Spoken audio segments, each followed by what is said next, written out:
it's forever, but I think it's about 35 years plus.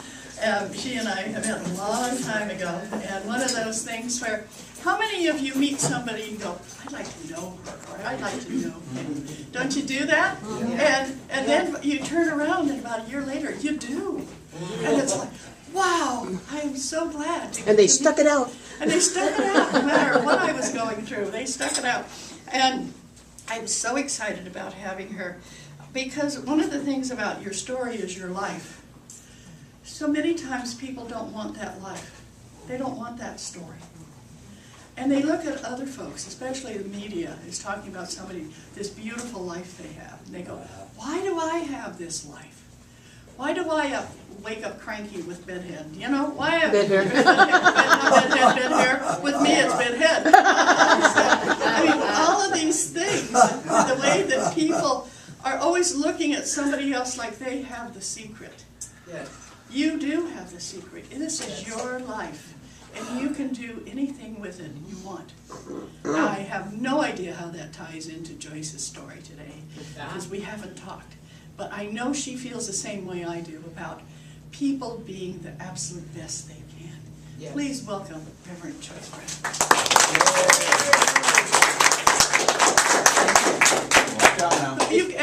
You brought a friend.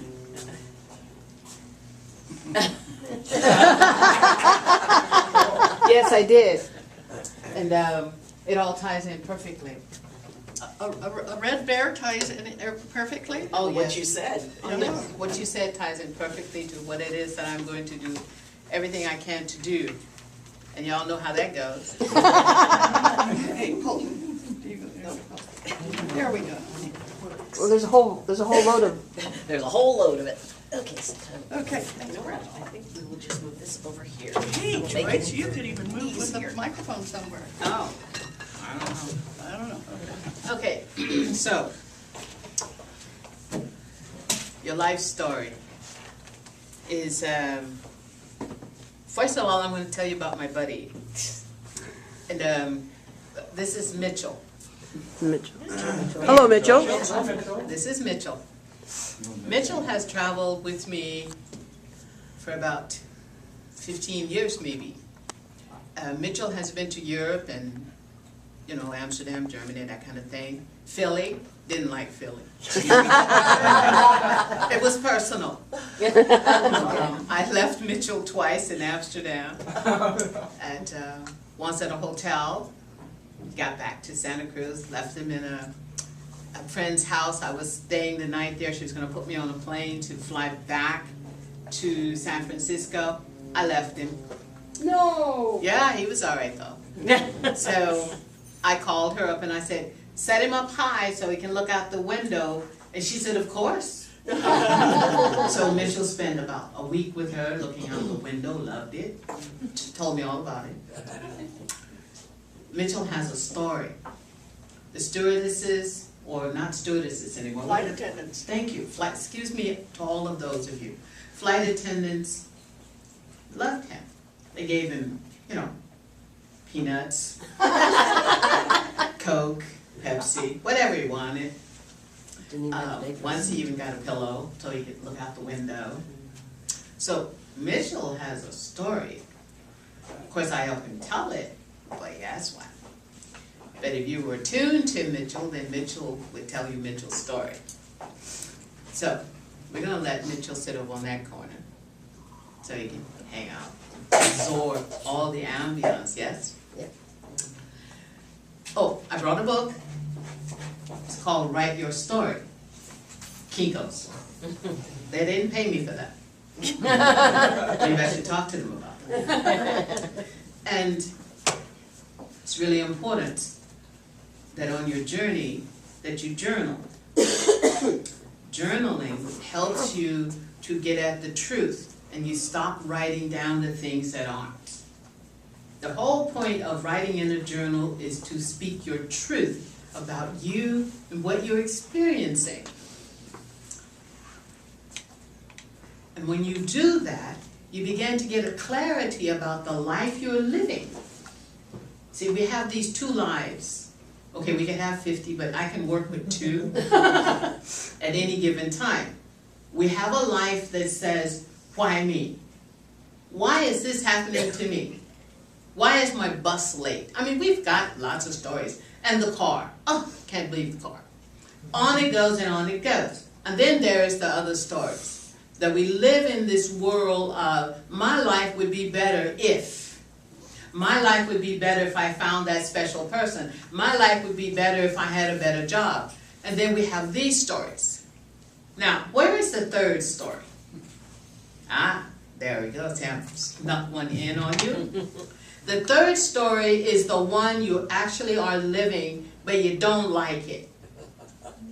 And you keep looking for something else to blame for the one you have. So if you do not like your story, then you need to change it. And we don't get too old to do that. I don't know why it is. People always say you get too old. I don't think so. No. Even out of the body, we change our stories. When we transition, we die, we still have the opportunity to work on our story. So it doesn't stop. But while we're in the body, what can you do?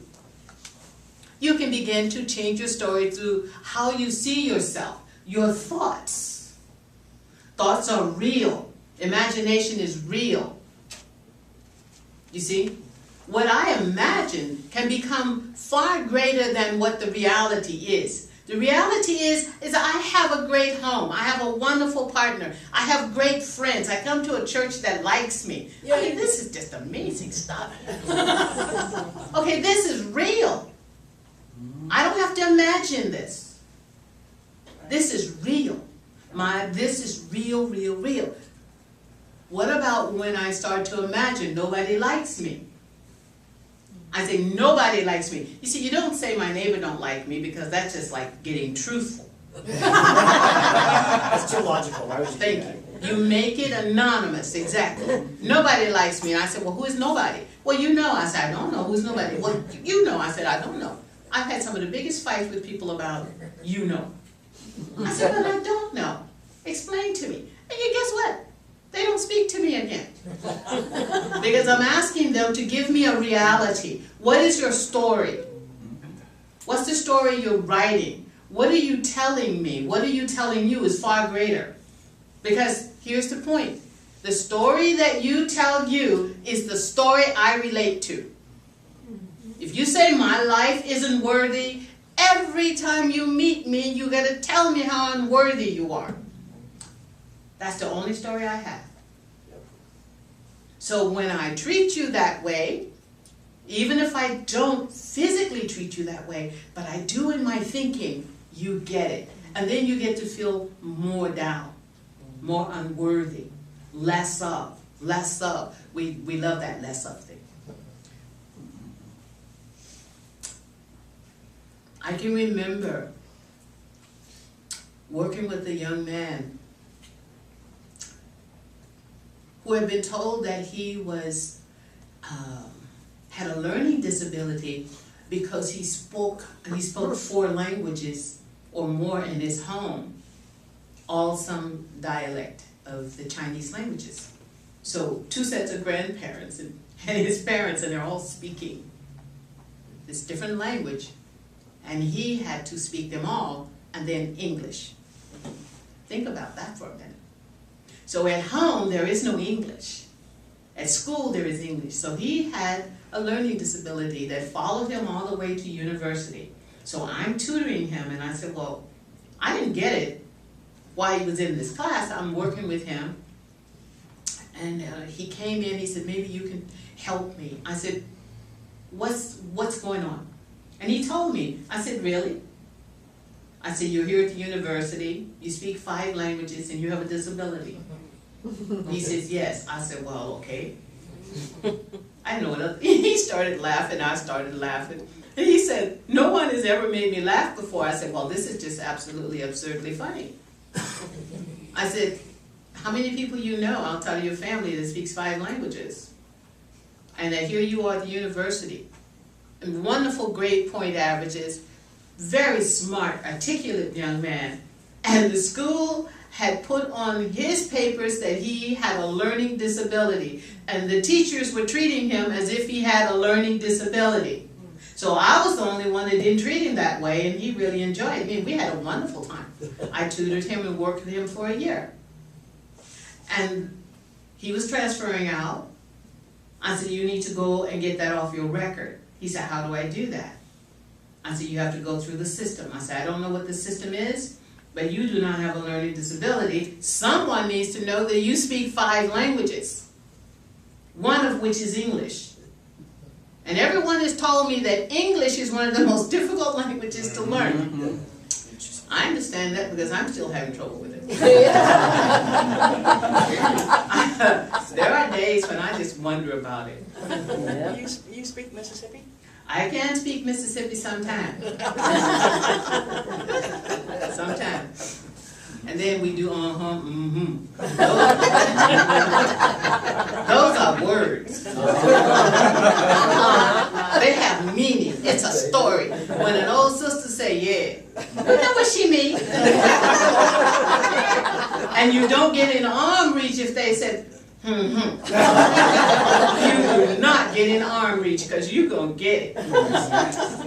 This is all a language. It's all about sound. It's a story. I grew up with it. We all grow up with stories. So, what is your life story? What do you want it to be? Right now, right today, you can begin to develop and write a life story. And you pick one thing at a time. Many people want to tell you all of their stories at one time, and you're sitting there thinking, wow, how many stories they have? Well, they can take you all the way back to childhood, all the way up, but it's the same stories. They don't change them. They're still doing the childhood. They're still doing the teen years. They're still doing the first bad relationship. They're still doing the second, third, fourth husband, depending, boyfriends, girlfriends. They're still doing them. These are their stories. These are the stories that is creating the life they are living. And they wonder why they're unhappy. Because all of their stories is about unhappiness. Why is that? Because we tend to focus on what hurts us. Because we haven't learned how to move beyond it. How to tell a different story. Someone hurts me. Now I can dwell on it. Or I can move. The choice is mine. If I do not move, that person, whether they're in the body or not, in the country or not, haven't seen them for 35, 40 years, they still control me. Yeah. And because people do not say to someone, you're hurting me. Why? Because they don't want to hurt their feelings. I don't get that one. No, I don't get that one. I had to think that over for a moment. I didn't get that one. You're hurting me, but I won't tell you you're hurting me because I don't want to hurt your feelings. Really? Do you know you're hurting my feelings? Probably not. So if I say to you, when you say these things to me, you hurt me, I feel that. You'd be amazed how many people look at you and go, really? Well, you always seem to be so happy and nothing seemed to faze you. And I would say, when you are using those kinds of words, those kinds of sayings, those kinds of put down, oh yes, they do faze me. Because I have an outgoing personality doesn't mean I do not have feelings. So what's your story? You see, you have to figure it out for yourself. No one can do your story but you. We want everyone else to do our story. Think about when you meet up with a 2-year-old. They don't care what you think. They don't. They do care about getting what they want, though. Even at 2, they said no. Very strongly independent already, thinking they can cross the road and everything. My nephew ran away. He had to be 4. Ran out of the house. I didn't know he was gone. Shot down the street. Crossed a busy intersection. Went across so he could look over the railing at the beach. Of course, I tracked him down. And I'm standing there, and I'm watching this little guy cross the street. At the railing, looking at the beach, and there's a whole bunch of adults. So I crossed the street. Cars almost got me. I said to him, I said, how'd you get across the street? And he's scared now. I don't know, I was the pushover aunt, so I don't know why he was afraid of me. I was just thrilled to see him in one piece. And that he was there, that someone had not abducted him. I had all the thoughts. He said, well, Auntie, I crossed the street. I said, you did? I said, did anyone help you? No. And all the people standing there turned their heads in embarrassment because they had watched this little boy cross a busy intersection and no one helped him. And so now he wants to know what's going to happen. He says, are you going to tell my mother? Because this, don't tell the mother, I can tell you. I said, no, I'm not. I said, but you cannot do this again. You want to go to the beach, you come talk to me. I said, you know we go to the beach. I took him fishing, took him to the beach, played cars. You know, I have a wonderful story with him. We shot marbles. I was pretty doggone good at it. Yeah, I still have a bag. We won't go into that. That's another story. Me and my marbles. But look at the story. This little boy went on a journey. He didn't know that it wasn't an okay journey. He wanted to go to the beach. He loved nature. I was busy. He was bold. He was independent. I could not be angry about that. I was too busy being afraid that I had lost him because he was in my care for the day. It's a good story with a good ending. It's a story of teaching. It's a story of learning. Anger serves us very poorly. Anger is what is that thing called? Bitter fruit? Yeah. It's even worse than bitter now that I think about it. Anger is prolific. We can be angry about anything. We're angry about the traffic. We're angry about the world. Really? And what are you doing about it? What's your story? So you're angry about the traffic, but you're driving in it. You're angry about the world. What are you doing to voice your opinion in a way that someone can hear it? You're angry that there isn't enough of anything. Are you making a contribution to help someone in need? You see, change your story. And when you change your story, you change your life. Stories are real. This is no game. I had a story of hate. There is no question in my mind I was hating. I've only felt hate for 3 individuals. This one was a school teacher. No, I will not call her name. But I lived to go tell her what I thought about her, and I assure you, I had some choice words. I was speaking to someone who also came from Mississippi, and we had all had run-ins with this one teacher. Let me put it to you this way. If it was called she had a gin belt that she beat us with in class. What's a gin belt? It's a strap that makes one of the wheels on a gin turn to process cotton. Like this. And then they would cut holes in it. Yep. So when they hit you, it'd pull and pop your flesh. Yep. Ooh. So I wasn't exactly on her good list. She had an issue with me. I thought I was smart. And she had another issue with me. My skin was too dark. And I thought I was smart. And this was a black teacher, so I'm not talking about going to a white school. I went to an all-black school.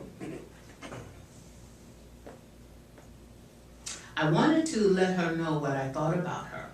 And I've been carrying that around, not just as I want to talk to her. I've had some serious hate going on. I really believe I was hating. I really can't call it any other word for that. I found out that she had died. And I said, what? Well, she would have been much older at this point. And they said, yes. And I said, oh. So I now had to change my story. So I did a story now of forgiveness. I let it go.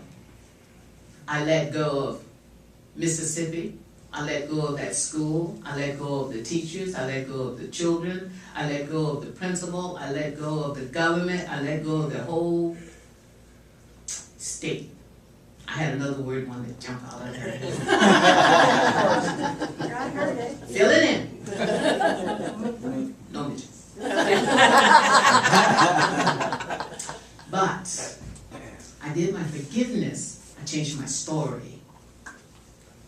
Everything changed when I did that. I stopped having those feelings of feeling hate for this woman who treated me so poorly when she was to be educating me and helping to prepare me for the world, and all she was doing was venting whatever her story was on me.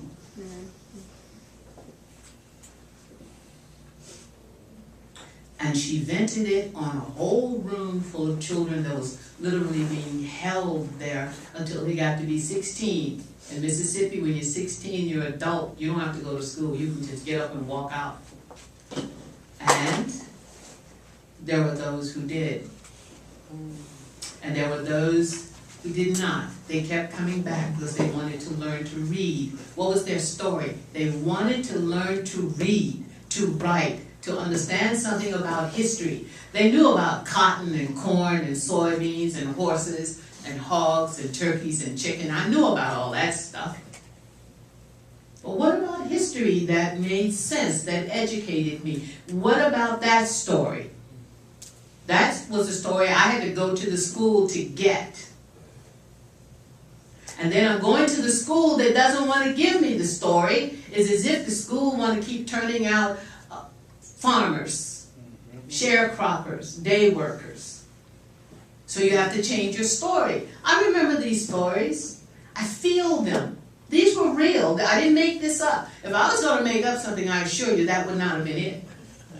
So we have to take a look at what we make up as our stories. Imagination is a powerful tool. How do you use it?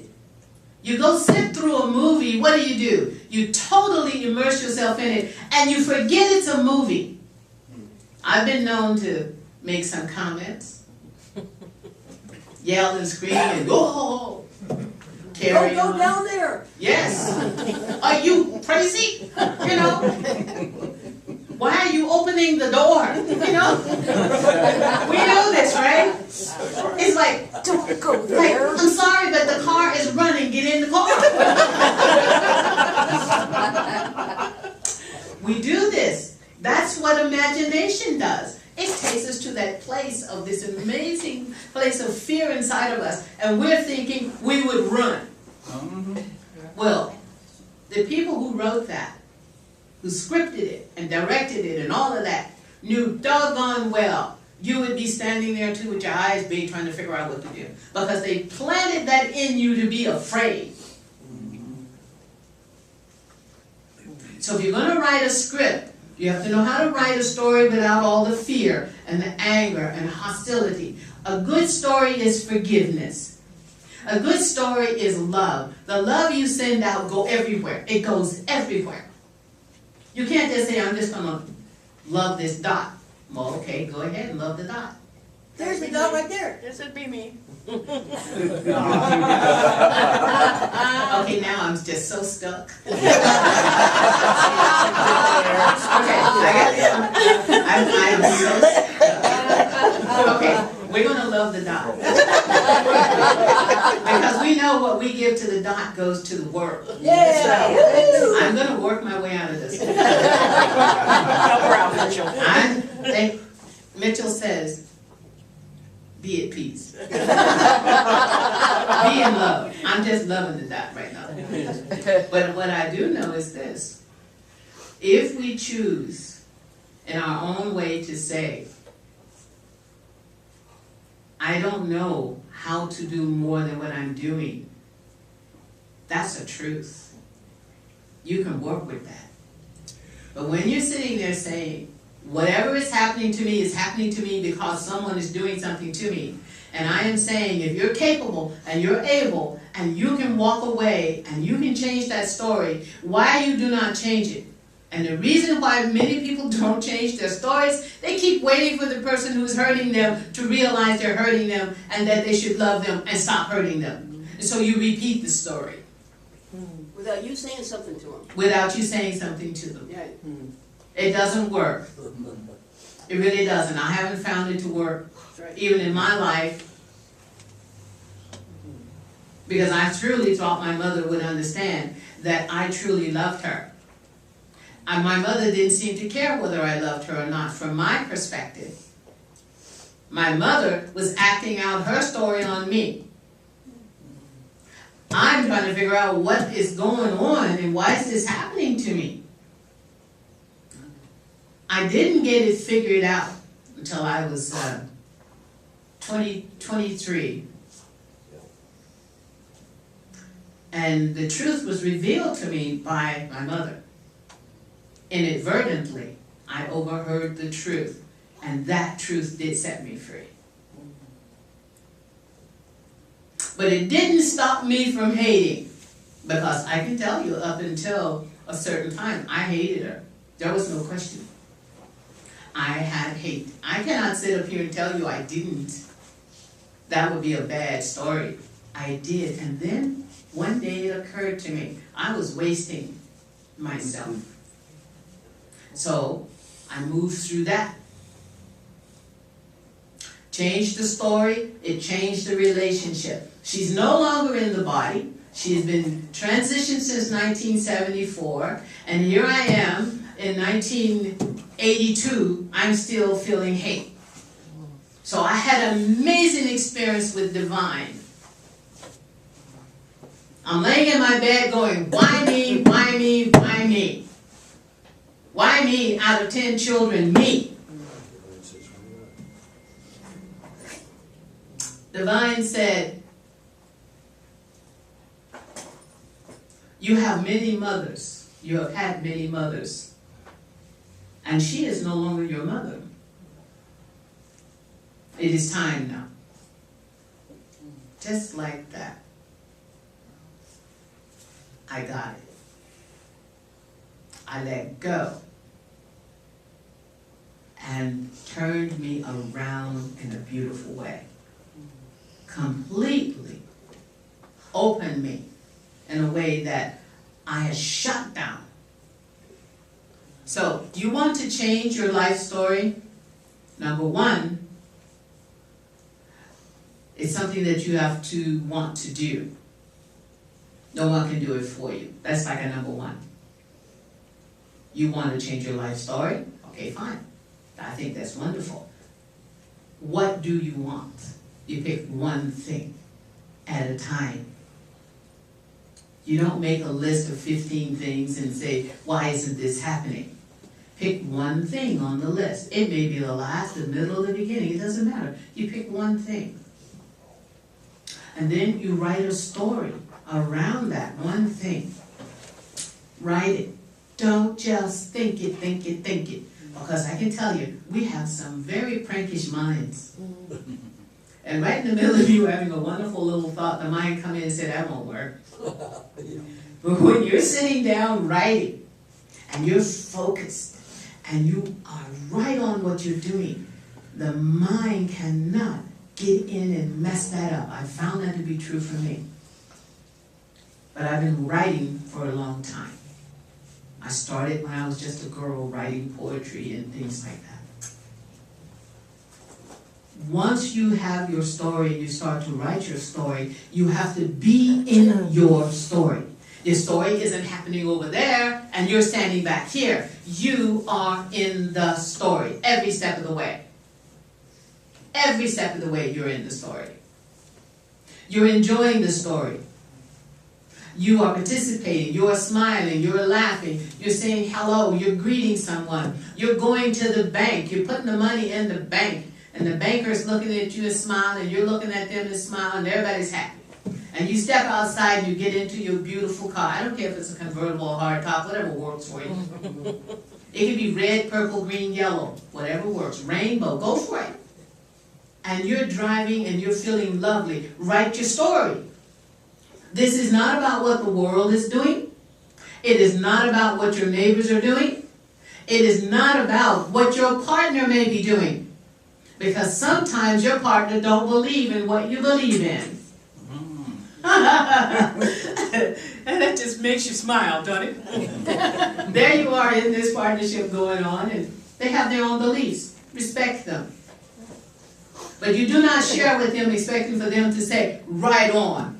Don't do that. All that does is divert your attention from what you're doing. So you write your story, you personalize it. Use your imagination. You're literally revising your life. You're changing it from I don't have to I am enjoying, I have, I see me doing. Whatever language works for you, put it in the present future. You're going forward. You see, we can all stand still. I can still be back in Mississippi at McLeod Elementary School. I can still be on Route 1, Box 248. Well, maybe not. I was going to leave. But I can still be there in my thinking. I can still be there in my rage and anger. I can still be there in everything you want to look at that was hurting you. I can still be there. But I am not there. I'm standing right here. And I'm sharing with you that I have written a lot of stories. And the reason why I'm standing here today is I didn't believe it when someone looked at me and said, oh, you're still alive. Yeah, you work with me now. Come on. Yeah. Told me that to my face. This face. Joyce C. Brown. Because from this person's perspective, when they had seen me a year ago, they had me dead. But they weren't me, were they? I didn't have me dead. I had me going to the best doctors in Santa Cruz County. I had me having the surgery, and I have me standing here from 1999 to today doing just fine, thank you very much. Yay! All right? Now, had I believed in someone else's ideas about who I am, I may have let my life go to fulfill their beliefs about me. What are your beliefs about you? What's your story telling you? It cannot be said enough to you. You are your creative expression. You are your story. If you believe that aging is a bad thing, it is. See, I didn't grow up with that. I grew up around a lot of people who were, when I was a girl, they were already in their 60s and 70s. They could outwork me. Raise families. Do every doggone thing they could do on a farm. Guess what? I never heard anybody complain about being old. I never heard anybody complaining about how bad things were. But I'll tell you what we did do. We took food. We went to church. We did prayers. Somebody was shut in. You went over, cleaned their house, cleaned them, did everything you were going to do. We did that. But nobody buried them while they were alive, looking at them and telling them, I thought you would be dead. Nobody. And so as a result of that, I learned some very valuable lessons about respect. You do not seek to take away from someone their life through your words. You don't do that. You give love, you give blessings, you give healing. You can give anything through your voice, through your word, through your thought, through your imagination. It all works together. They are not separate. Your imagination is not separate from your physical body. People want it to be, but what are you made of? We say flesh. With all those little cells running around there. Imagine that. I'm standing up here talking. In 1998, 1999, I lost my voice. I could not speak. It was as if I had had a major stroke. Now, I don't sound like I had a major stroke to you, do I? That's not your story. That's not my story. I could hardly walk. All kinds of things were going on with me. Wasn't my story for me to stay in that situation. But for some other people, I read about them, they claimed that story. So they didn't walk. They had trouble with this, they had trouble with that, they were in the wheelchairs, and they had the same condition called myasthenia gravis. My story was that I was going to be okay. I did my prayers, I read me some amazing books, I did my affirmations, I have Patty in my life who is supporting me, I had good friends supporting me. That was my story. I wanted to do something with my life other than have it end. So it didn't. It wasn't my time for all of that to be happening to me. I didn't own up to that. I didn't claim it. Sometimes you have to claim things as your story. Well, I'm not supposed to live. Well, who said so? Are you telling me that? No. Who said so? Oh. Whenever people drop that "oh" thing on you, you know they're listening to someone for whatever reason that they want to be in their lives. They want them as a friend. They want their support. They want them to care for them. They want them to love them. But a story is not something that you can always share communally. It isn't. So it's really important. Personalize your story. Nail it down. What do you want? Write your story. Speak your story by yourself. Sing your story. Dance your story. I mean, you can cook your story. Yay! Yes, you can. Yes, you can. Thank you very much. Right now I'm thinking fried chicken. I have to Okay. I got it going on now. So I just wanted to share all of that with you.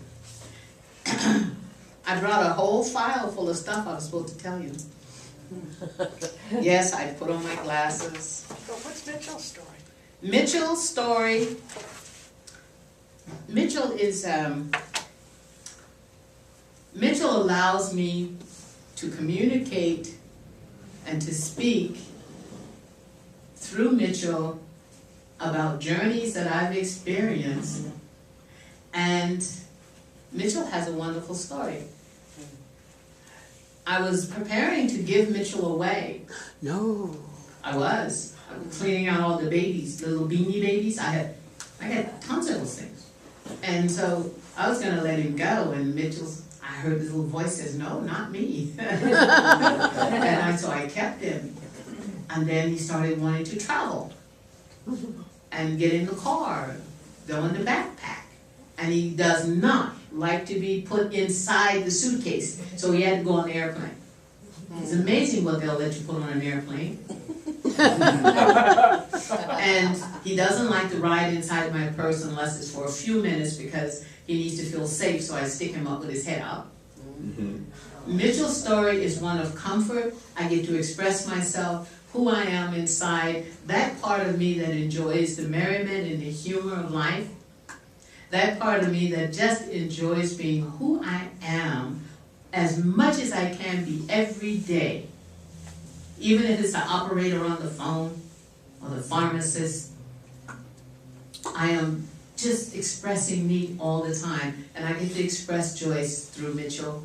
Mitchell gets to express Mitchell through Joyce. It works out really well. So, know what your story is.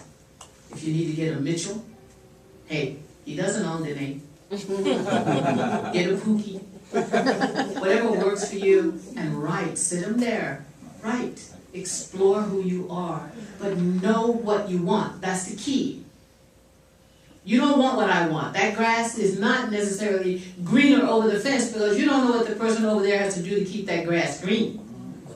So don't be talking about they got. Yeah? But if you knew what they had to deal with every day, you might not say that. Okay? So what do you have? Know what you want. Write your story around seeing you moving into your story. Your story is realized. And yes, I'm going through stuff. Yes, you're going through stuff. But that stuff, I am not going to dwell in it. I am going to affirm that I am well. I am healed. I am loved. I am blessed. I am one with divine. And I'm going to keep moving towards my story. And that's the way we can do things to improve our lives. Otherwise, you can do the old-fashioned way. You can believe all the stuff that hurts you and believe that you deserve it. I have never, ever believed I deserved anything or anyone that hurt me. Never. And I cannot imagine that Joyce C. Brown would. Thank you.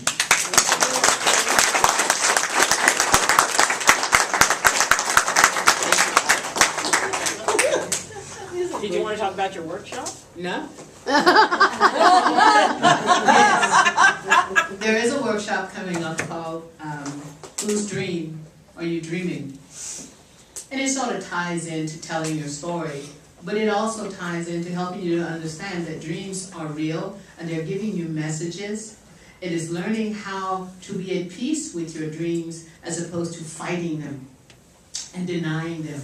And I believe that you can gain something from this workshop today to help you to find your peace, move beyond fear, doubt, worry, stress, anxiety. All of these show themselves in our dream state. And they come in images that will get our attention. So when you see that bad boo-boo-boo, there's a reason why there's a big boo-boo-boo, because you're not paying attention.